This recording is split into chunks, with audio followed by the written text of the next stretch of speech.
Hi everyone, it's Has. Today we are going to continue with our Abaqus tutorial, and today's exercise is going to be about a beam on flexion. So I'm going to show you guys the exercise. So here we have our beam, right? So it fits at this end, the left end, and we are going to apply a force in the left edge. So you can see the dimensions that we have about this, so we are going to create this geometry and then apply our load. So let's go to 2D beam bandit. So that's what we are going to create, a 2D beam, right? So then we are going back to our Abaqus. First of all, we are going to create our geometry. So I'm going to click on here. It's going to be 2D plane. I'm going to give a name, and the name is going to be beam on flexion if I want.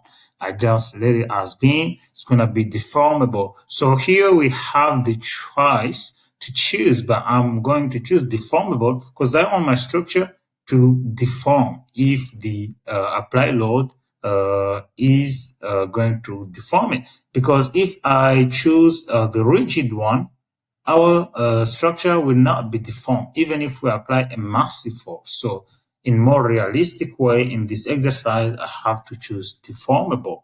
So now everything is fine. Yeah, I think we're good in here. So I'm going to click on approximate size. I'm going to choose 1,000. Why I'm going to choose 1,000? It's about the sketch. So when are we going to create here? I will have a massive sketch. I will have more space, so it will be more easier for me to create my part.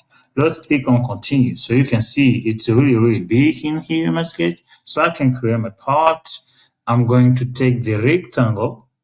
I'm going to click on it, and I'm going to start in the origin in here. I'm going to leave it in here. And now I will choose the dimension tool. I click on here. I give a dimension. So the dimension, as you can see here, guys, it's going to be 100 millimeter, and the height is going to be 10 millimeter. Yeah, so let's go back. 100 millimeter. This is the width, 100, and the height is going to be 10.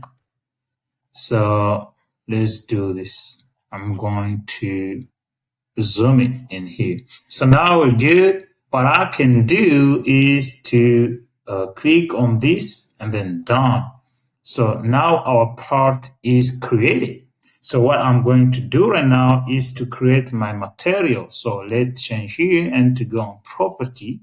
So on property, that's where we're going to create our material. So create material. I click on here. My material is going to be a steel, and then general density.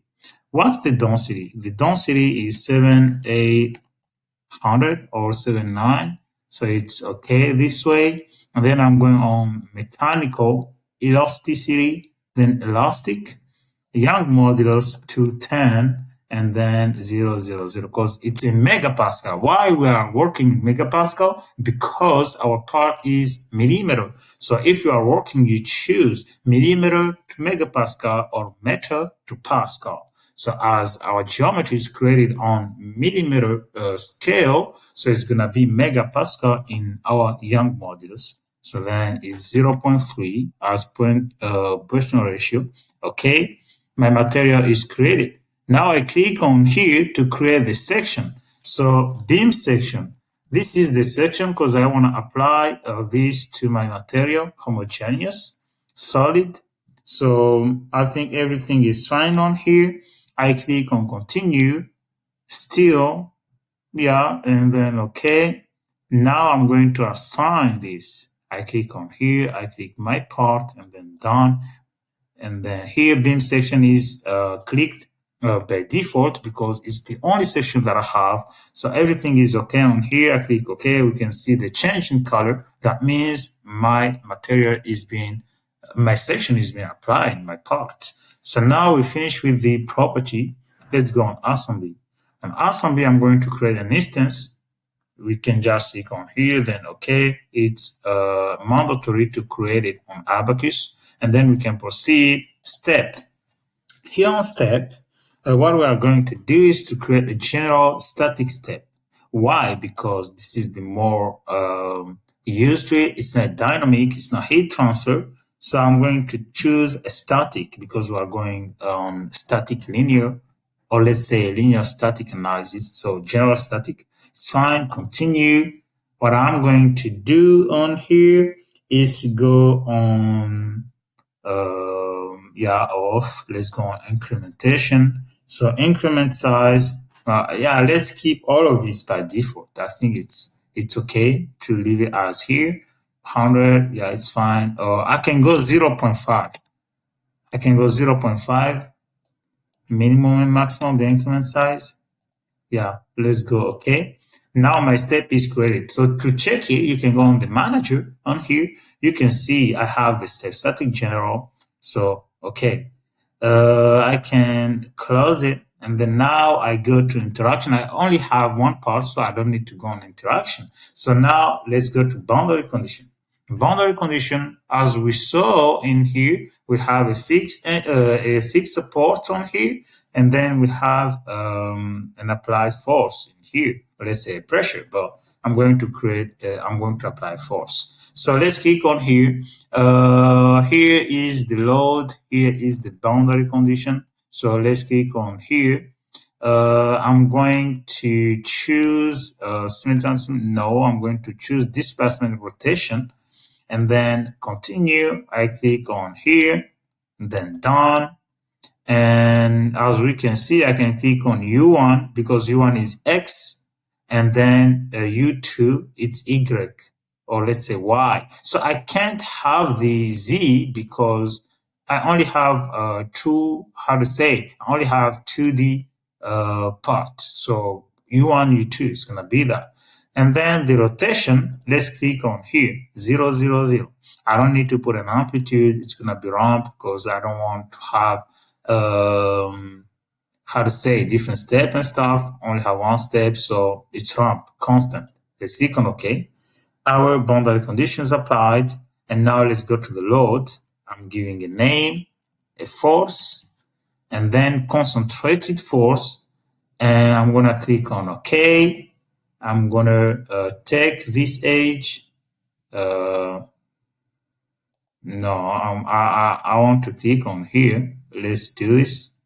Maybe it's the good idea. So I click on done, and then here, is it on the Y or on the X? I think I'm going to go on the Y direction because Y is here. So it's gonna be on the second one, minus 1000. So I click OK. So now we can see here. You can see here it's going down the arrow. So now it's being applied properly. Let's go on mesh. I'm going to mesh my parts. Let's create the mesh. So I click on here, the size. Now, because it can't work because it's dependent part instances, that means I need to change here and go to parts. Let's click here and then approximate global size. Let's go to 5. Yeah, and let's see. No, let's go to 8. Yeah, if your computer is really, really faster, you can go on 5 and stuff, but I need to go on 10, even 10, because I want to make it quickly. So it's going to be okay. Yeah, but I think 10 is really, really big. So let's go and change it. Let me take 7, then okay. And then what I'm going to do, let's create again. Okay, apply. And then here I'm going to click on mesh part and then yes. So my mesh is being created, but I think it's really, really big. I mean, the size. Let's go back to the size element. Let's go 5 and see. Let's go 5 and then okay. Yeah, delete the mesh. Done. Let's re-click on here and yes, now it's fine. This is acceptable for me. And now let's go to the job because we already created everything. Now let's go to launch the simulation or to run it. Let's click on here, job. So it's simulation. Let's write it like this of the simulation of the beam. Simulation of the beam. Okay, now okay on here, and let's run it. So let's go back to the manager here. So now I created, but I need to submit. Let's submit, and then it's going to be submitted and then run until it's completed, and then we can watch the results. So now let's wait for a moment. So now we can see that it's completed in here, so we can go on results. So if we go on results, now you will click on here. This is the plot counter, the form shape. You click, you can see this is our part. The simulation is over. You can see. So in terms of stress, in this part, we have massive stress. I mean, it's higher. It's about 3 something megapascal, because we are working on megapascal. So it's 3.10 power 3. So it's 385 megapascal. So it's over, how to say, it's over our elastic limit, because this is steel. So, but it depends on the steel that we're using. If it's steel 300 or steel S 500, so it depends, or 235, it depends. So this, we can see that the material appropriate to be used is going to be the steel 500, because our maximum stress is 385. So you cannot use a steel with Young modulus of yield point of 235. We can't. 500 is fine in here. So these are our results. One thing we can do is to plot the graphs. So to plot the graphs, you can go on here. You can click on create XY data. You can go on field output, continue, and then now what you want to display is the stress, right? So you click on here, stress, and then strength component. No, I think let's click on here. Here, strength component. Let's go. It's gonna be I want to see the stress along the y axis, right? Y axis, because it's a flexion. So it's going on a y direction. So let's go on E2. And then I want to go on stress S22. Then plot, no, not yet. What I should do? No, to go here on element node. So now I need to click where I want to display the graph. So I'm taking the maximum, right? So I'm going to click on here, and then edit section, element selected. We selected this element, and then now plot. We can see the graph. But here we can see that is the stress and the strain with respect to time. But what I want to display is the stress with respect to strain. I want to see the stress strain graph. What I'm going to do is to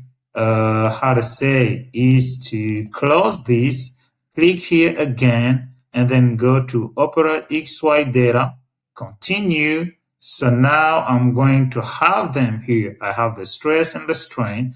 So everything is settled. I hope that helps, guys. And don't hesitate to subscribe to my channel